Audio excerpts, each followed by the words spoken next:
السلام عليكم ورحمة الله وبركاته. النهاردة ان شاء الله من خلال الفيديو ده هنبدأ مع بعض نتعرف ازاي ان انت تعمل اكتر من حساب بدون رقم تليفون على الانستجرام. طبعا الطريقة سهلة جدا، تقدر ان انت من خلال الشرح ده تقدر تعمل حوالي عن 1000 حساب، ونفس الخطوات اللي احنا هنشرحها في الفيديو ده. كل اللي على حضرتك لو انت مهتم بالفيديو ده يا ريتك تتابع الفيديو للنهاية، وتبدأ ان انت تشترك معايا في القناة. لو انت لسه ما اشتركتش يا ريتك تشترك وتفعل زر الجرس تخليه الكل عشان توصل لك كل فيديوهاتنا الجديدة الحصرية اول باول. وما تنساش ان انت تدعمنا باللايك الجميل اللي بيخلينا ننزل لك كل فيديوهاتنا الجديدة والحصرية ان شاء الله.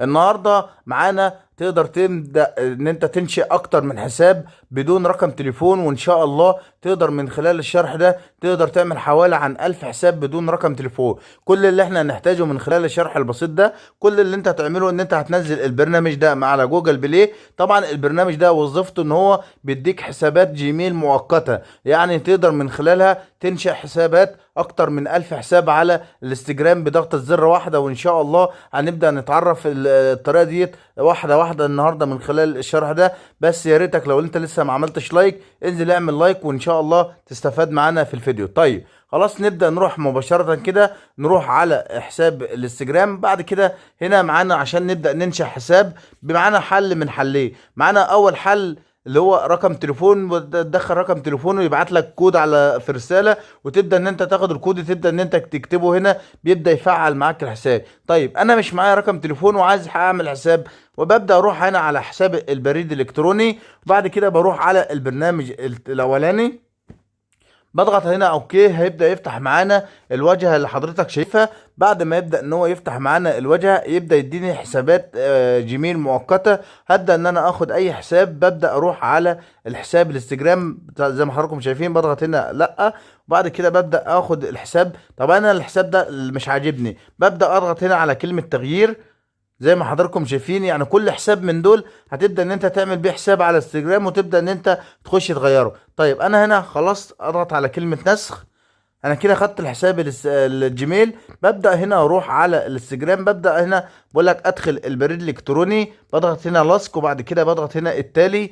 بعد كده هيبدا ان هو يديك رقم التأكيد. طب رقم التأكيد ده هجيبه منين؟ انا عايزك تصحصح معايا، الشرح لسه طويل، عايزك تعمل نفس الخطوات اللي انا بعملها عشان الطريقة دي تنجح معاك. لو انت ما سمعتش الفيديو للنهاية الطريقة دي مش هتنجح معاك خالص. فيا ريتك تعمل لايك وتبدا ان انت تشاهد معايا الفيديو ده. الرمز اللي انا هجيبه هبدا ارجع تاني واضغط اضغط على المربع اللي حضرتك شايفه اللي انا معلم عليه، هيبدا يظهر معانا الواجهه اللي حضرتك شايفها.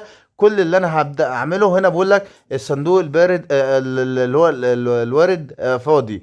بعد كده بعت لي رساله، هنا بضغط على الرساله هيبدا يديني كود. الكود ده ببدا اخده هنا نسخ كده زي ما حضراتكم شايفين، وببدا اروح على الرمز التأكيد وبضغط هنا ضغطة مطولة، اديني كلمة لاسك. بضغط بعد كده بضغط على كلمة التالي.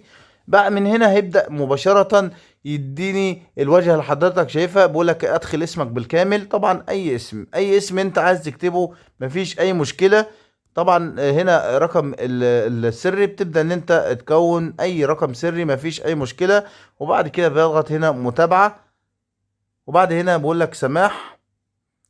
بقول لك هنا عايز هنا تبدأ تحفظ البيانات، تضغط هنا اوكي. وبعد كده بختار هنا تاريخ الميلاد، اي تاريخ ميلاد. وبعد كده بضغط هنا التالي. وبعد كده بقول لك انت عايز تريد تحفظ بنفس الاسم، بضغط هنا كلمة تسجيل عادي على نفس الاسم مفيش مشكلة. طب لو هنا واجهنا مشكلة وقال لك لا ينفع، ببدأ اغير اسم اللي هو الاسم ده المستخدم اللي انا قدام حضراتكم ده، ببدأ اغيره هيبدأ يفتح معانا واجهة بعد كده. طيب هو هنا حاليا بقول لك البحث عن الاصدقاء، كده الحساب اتعمل معاه.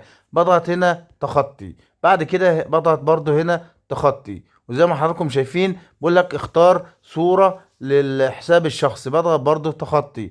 بعد كده هيبدأ يديني الواجهة اللي حضرتك شايفها. عايز تبدأ ان انت تتابع الاصدقاء بتتابعهم، مفيش، بتضغط على السهم اللي فوق. وبكده يبقى مبروك عليك يا معلم، الحساب الجديد اتفعل معاك. وبتقدر ان انت نفس الخطوات بتبدأ تروح على الحساب الجيميل وتبدأ تاخد حساب اللي هو الرقم الحساب الجيميل، وتبدا تروح على الانستجرام تبدا تفتح حساب برضو جديد، وتضغط نعمل نفس الخطوه. تقدر ان انت تعمل حوالي عن 1000 حساب بدون رقم تليفون. وان شاء الله كده لو تقدر ان انت برضو عايز تغير حساب الجيميل، بتضغط على كلمه تغيير، كل مره بتضغط عليه يقول لك انت متاكد، بقول له نعم، بعد كده بيبدأ يديني حساب جيميل مختلف عن التاني. وبكده يبقى وصلنا لنهاية حلقتنا. لو انت الفيديو ده عجبك ومهتم جدا بالفيديوهات ديت، يا ريتك تعرفني وتكتب لي كلمة تم في اول تعليق مثبت، وانا ان شاء الله هبدأ ان انا اثبت التعليق بتاعك، وان شاء الله هنبدأ نعمل فيديوهات من النوعية دي. كان معاكم في الختام اخوكم محروس من قناة ميداسات. اشوفكم في رعاية الله، والسلام عليكم ورحمة الله وبركاته.